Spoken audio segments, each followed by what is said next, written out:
Action. My phone is made into, Ulagawa. Gulo na pag Ulagawa! recording na one day. Gulo na Every last bit of our energy put into making of art.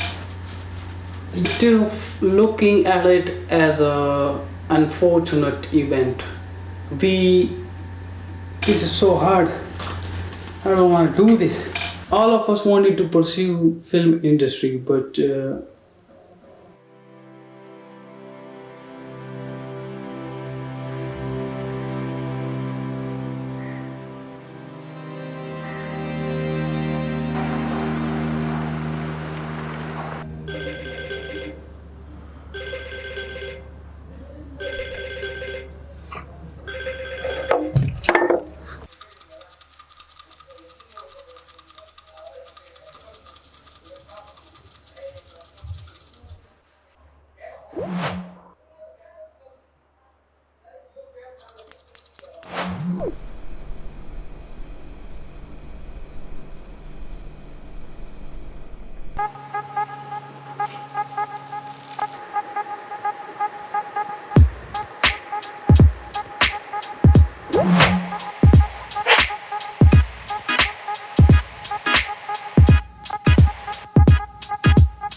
Good evening. I am Alison Smith with today's top stories.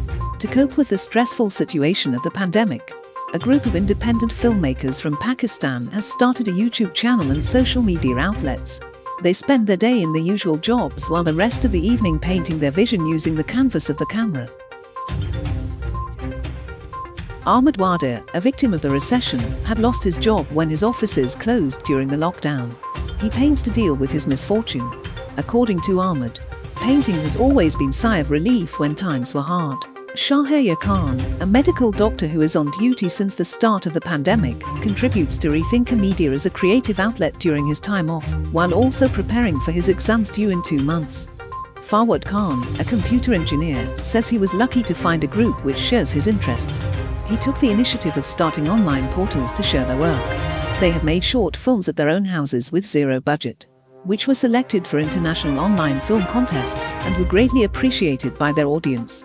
Let's hear more from Fawad Khan, founder of Rethinker Media.